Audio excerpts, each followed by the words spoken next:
आणि बाळगतोय.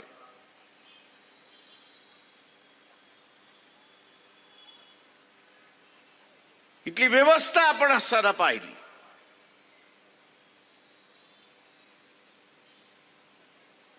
तर नरेंद्र मोदी चायनाला विकल्या गेलेला आहे अशीच परिस्थिती आपल्याला त्या ठिकाणी दिसते.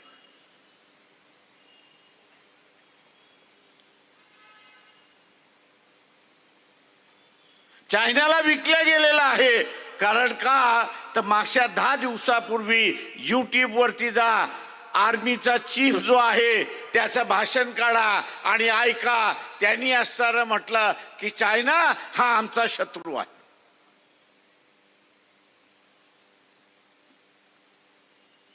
आणि त्याच्याशी आम्हाला युद्ध करण्याची पाळी येऊ शकते असं तो म्हणाला. पाळी येऊ शकते. आणि त्याच्याच 3 दिवस अगोदर पंतप्रधान नरेंद्र मोदींचं भाषण आपण असताना ऐका. पंतप्रधान नरेंद्र मोदींचं भाषण ऐका आणि नरेंद्र मोदी असं म्हणतो की चायना आमचा सगळ्यात चांगला मित्र आहे.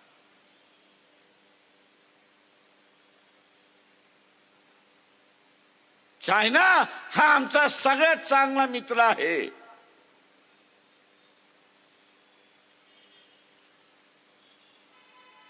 जे या देशाची ज्यांच्या हातामध्ये सुरक्षित आहे असा मिलिटरीतला चीफ म्हणतो की चायना आमचा असणारा दुश्मन आहे, ते आमच्याशी युद्ध करायला बसलंय. आणि दुसऱ्या बाजूला आपण बघत असाल की नरेंद्र मोदी असं म्हणतोय की चायना माझा असणारा मित्र आहे. या 70 वर्षाच्या कालावधीमध्ये,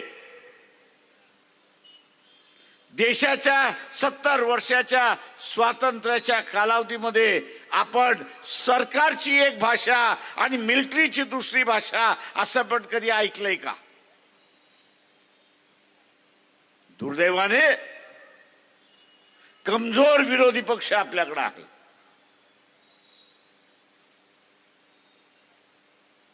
कमजोर विरोधी पक्ष असल्यामुळे तो पार्लमेंटचा उपयोगही करत नाही आणि विचार देतही नाही की तुमची भूमिका एक आणि आर्मी चीफची भूमिका एक. कोणाला मानायचं?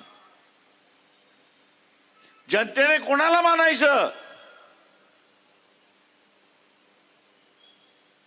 आणि म्हणून इथल्या असणारा सनातन आणि जो भारतीय जनता पक्ष RSSचा प्रेमी आहे त्याला असणारा विचारतोय,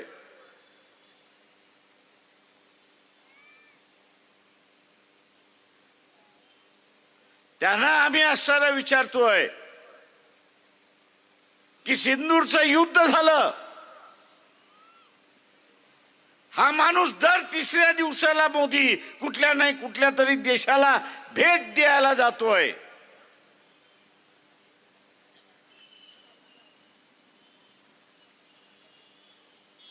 आज सुद्धा कुठल्या तरी परदेशामध्ये आहे.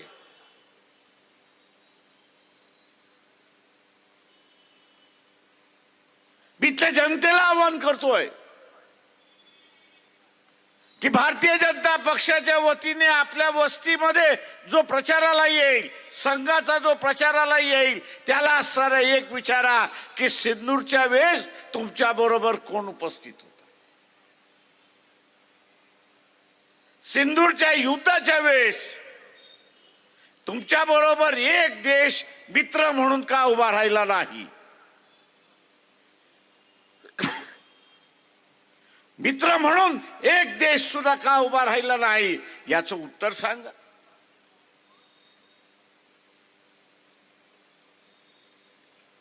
विश्वगुरु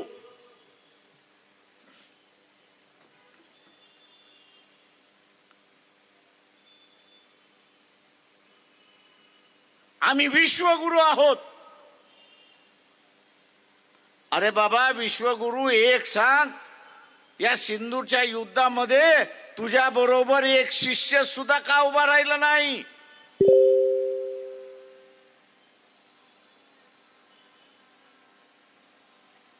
आणि एकही मित्र जर उभा राहणार नसेल तर उद्या चायना बरोबरचं युद्ध असेल किंवा इथल्या पाकिस्तान बरोबरचं युद्ध असेल, तुम्ही करणार का यात?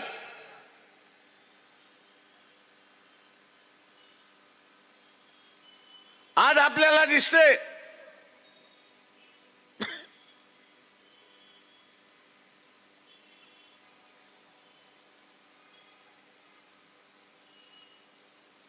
हा जो यूट्यूब चॅनल आहे,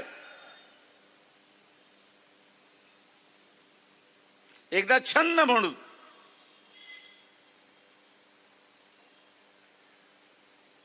जेवढे भविष्यवाणी सांगणारे ऍस्ट्रॉलॉजर्स आहेत,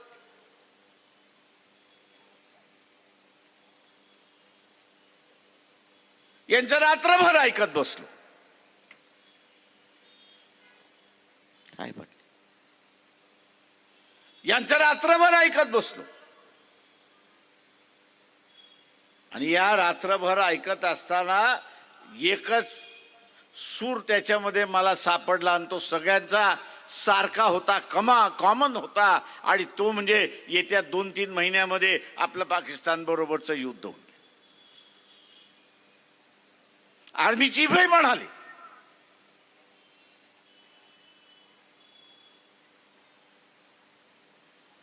आणि आज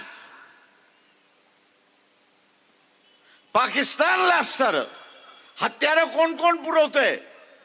तर इंग्लंड पुरवते, फ्रान्स पुरवतोय, अमेरिका देते, आखाती देशामधले मुस्लिम राष्ट्र आहेत ते देतात आहेत, चायना तर तिथे देतेच आहे. रशियाने सांगितलं की जे आम्ही पाकिस्तानला पाहिजे ते आम्ही अस्त्र देऊ.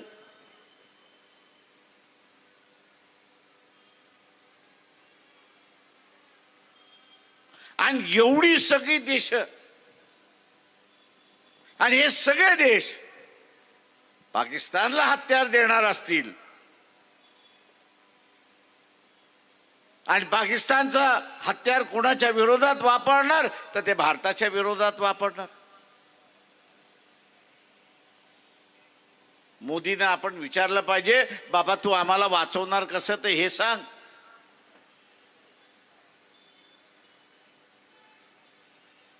या देशाला वाचवणार कसं तेवढं सांग. किंवा हे देश विरोधात का गेले, हे विरोधात जाण्याचं कारण काय होतं? तर त्याचं एकच कारण ते म्हणजे अहमपणा.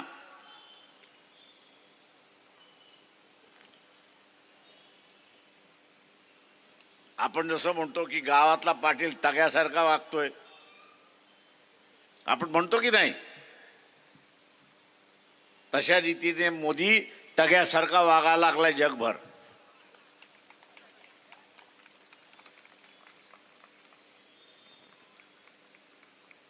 त्या पाटलाची आपल्याला भीती वाटत नाही, कारण का दर दिवशी आपल्या बरोबर त्याचं भांडण चाललेलं असतं. तोही आपल्याला हात लावत नाही, आपणही त्याला हात लावत नाही. पण ह्या टग्याचं असणारं भांडण जे आहे ते आता देशाच्या भूमीवरती येऊन पडायला लागलं. डोनाल्ड ट्रम्प म्हणतो की नाही, मी सुद्धा जगातला असणारा टग्या आहे. आणि हा काय म्हणतो, आमचा टग्या, की मी डोनाल्ड ट्रम्पला शिकवलेला आहे आणि शिकवतोय.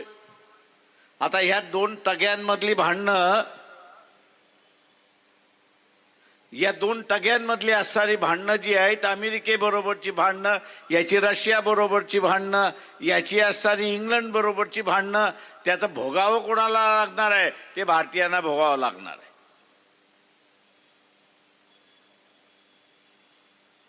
ते भारतीयांना भोगावं लागणार आहे.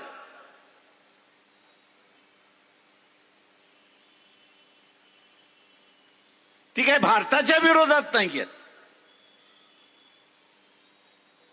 ते ह्या टग्याच्या विरोधात आहेत.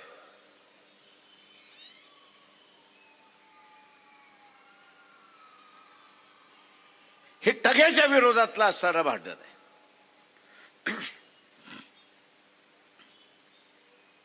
आणि या टग्याच्या विरोधातलं भांडण त्याची किंमत आपण का द्यावी?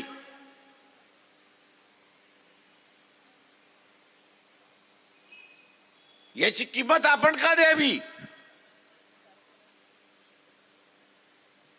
हा प्रश्न सगळ्यांनीच आपल्याला असताना विचारला पाहिजे, हे लक्षात घ्या.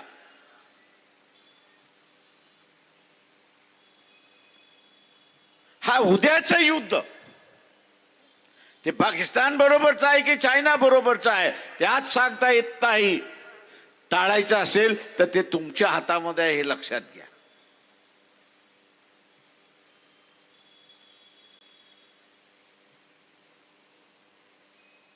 हे भांडण टाळायचं आहे, तुमच्या हातामध्ये आहे.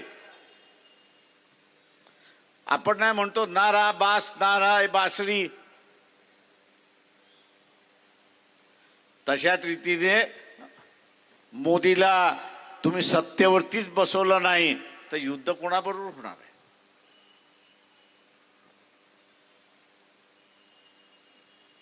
जनतेला हे युद्ध पाहिजे असेल तर मोदीला बसवा, असं मी सरळ म्हणणार आहे. तुम्हाला युद्ध पाहिजे का? ज्यांना ज्यांना युद्ध पाहिजे त्यांनी हात वरती करा.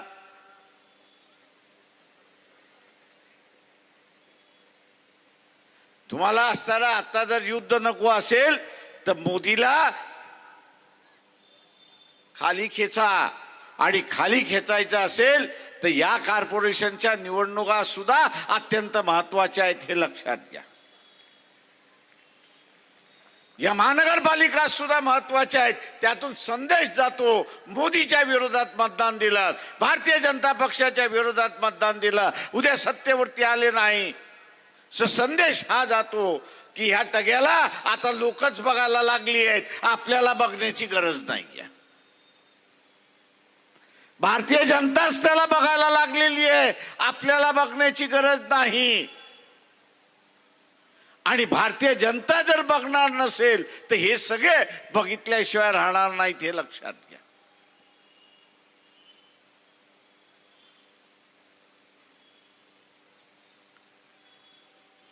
आणि म्हणून मला मान्य आहे की कॉर्पोरेशनचा प्रश्न म्हणजे रस्त्याचा प्रश्न, कॉर्पोरेशनचा प्रश्न म्हणजे असणारा साफसफाईचा प्रश्न, कॉर्पोरेशनचा प्रश्न म्हणजे पाण्याचा प्रश्न, कॉर्पोरेशनचा प्रश्न म्हणजे नळांचा प्रश्न, गटारांचा प्रश्न, झोपडपट्ट्यांमधला प्रश्न. याच्यावरती तर आपण लढत आलेलोच आहोत. याच्यावरती आपण लढत आलेलोच आहोत. पण आता जे मंडळ रावतंय डोक्यावरती ते युद्धाचं सावट आपल्या समोर आहे, हे लक्षात घ्या.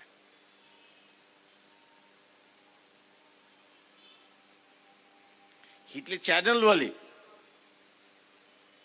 आणि वर्तमानपत्रवाले यांना मोदीने मंद केलेला आहे, हे लक्षात घ्या. हे बसलेले पत्रकार खरडवतात, फिल्म करतात, पाठवून देतात, पण त्यांचा जो मालक बसलेला आहे त्याला कात्री लावतो, मोकळा करतो.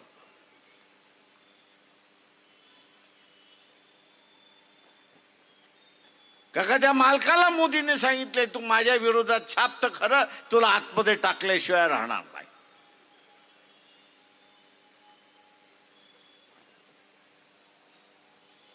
मोदीचं आणि ट्रम्पचं भांडण काही आहे.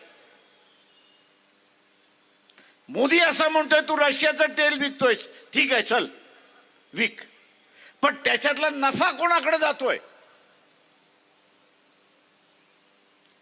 तुम्हाला माहिती आहे रशियाचं तेल भारतात विकल्या जाते, त्याचा नफा दरवर्षी कितीचा आहे तुम्हाला माहिती आहे का? तुम्हाला माहिती आहे का?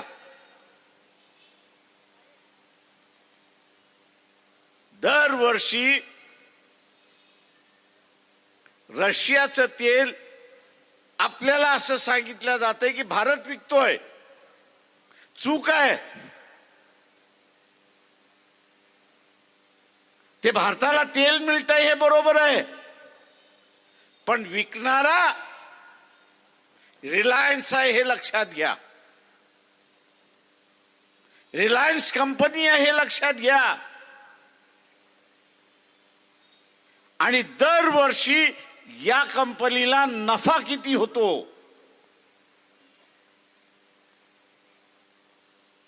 कमीत कमी 44,000 कोटीचा नफा आहे.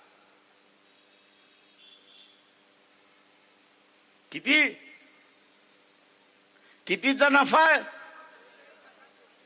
44,000 कोटीचा नफा आहे. जे कच्चं तेल आपण आणतो, आयात करतो, ते आयातापोटी आपण असणारा परदेशी चलन किती खर्च करतो?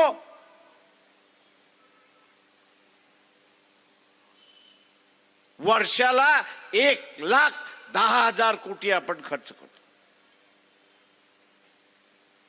1,10,000 कोटी आपण खर्च करतो. तो ट्रम्प हेच म्हणतोय, अरे बाबा 44,000 कोटी तुम्ही कमवताय, हे त्या अंबानीच्या कंपनीला देण्यापेक्षा, रिलायन्सच्या कंपनीला देण्यापेक्षा ते असणारे सरकारच्या तिजोरीमध्ये गेले असते तर आज डिझेल जी 90 रुपये आहे तुम्हाला 40 रुपयाला मिळाली असती की नसती? 40 रुपयाला मिळाली असती की नसती? मोदी तुमचं भलं करतोय की तुमचं खोबरं करतोय? मग त्याचं खोबरं कधी करणार?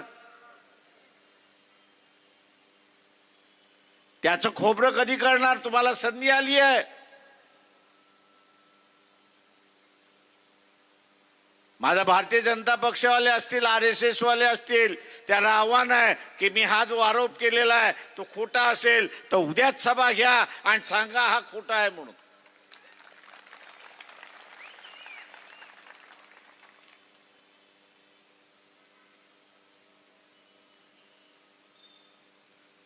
मोदी खऱ्या अर्थाने हिटलर झाला हे लक्षात घ्या. मी असं बोललो की RSS वाल्यांना फार झोंबतं.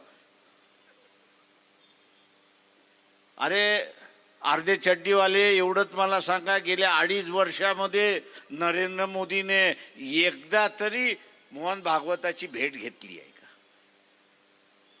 की मोहन भागवतच त्याला भेटायला चालले अशी परिस्थिती? आणि म्हणून मित्रो, ही जी लूट चाललेली आहे, जगातल्या देशाचे जे नेते आहेत ते असं म्हणतात की भारत आता वरती येतोय, लोकांची परिस्थिती बदलते. ही लोकांची परिस्थिती बदलत असताना लोकांना श्रीमंत करण्याच्या ऐवजी तुम्ही असताना काही घराणेशाहीना श्रीमंत का करताय?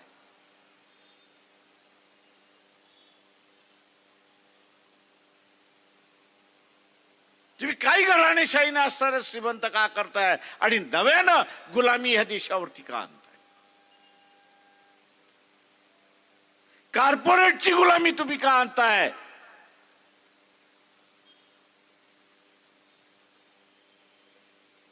आणि म्हणून मित्रो, उद्याची ही निवडणूक वेगवेगळ्या मार्गाने महत्वाची आहे असं मी त्या ठिकाणी मानतोय.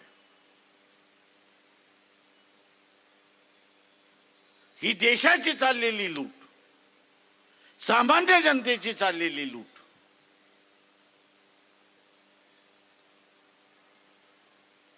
हिला थांबवायची असेल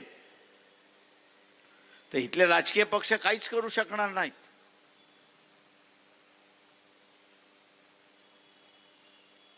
इथले राजकीय पक्ष काहीच करू शकणार नाहीत. याचं कारण आहे, मोदी त्यांना म्हणतो तुम्हाला मिळालेलं स्वातंत्र्य अबाधित ठेवायचं आहे की नाही एवढं सांगा.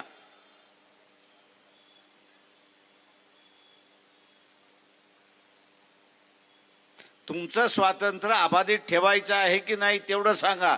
स्वातंत्र्य ठेवायचं असेल तर माझ्या सरकारवरती टीका करायची नाही, माझ्या सरकारचं भिंग बाहेर काढायचं नाही.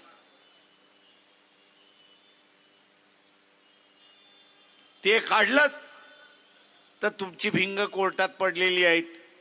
कोर्टाला एक अर्ज देईन की याची चौकशी आम्हाला करायची आहे आणि म्हणून ह्याला आम्हाला ताब्यात द्या. तुम्ही ताब्यात आलात तर तिहार जेलचे दरवाजे मोकळेच आहेत. ते तिहार जेल की स्वातंत्र्य.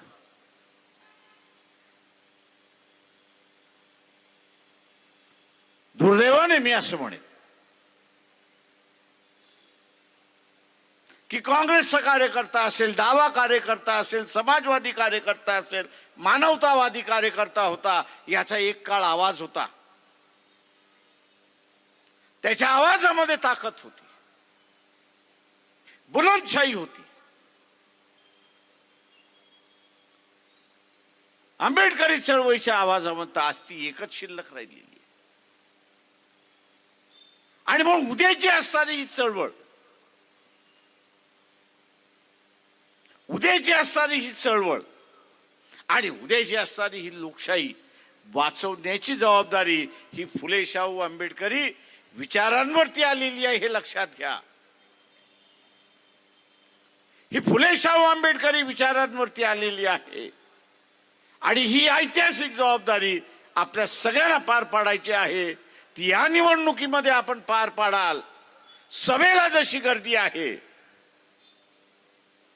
सभांना जशी गर्दी आहे, त्याच प्रमाणात मतांची सुद्धा गर्दी त्या पेटीमध्ये होईल ही अपेक्षा मी बाळगतो आणि आपली सगळ्यांची रजा घेतो. जय भीम, जय भारत.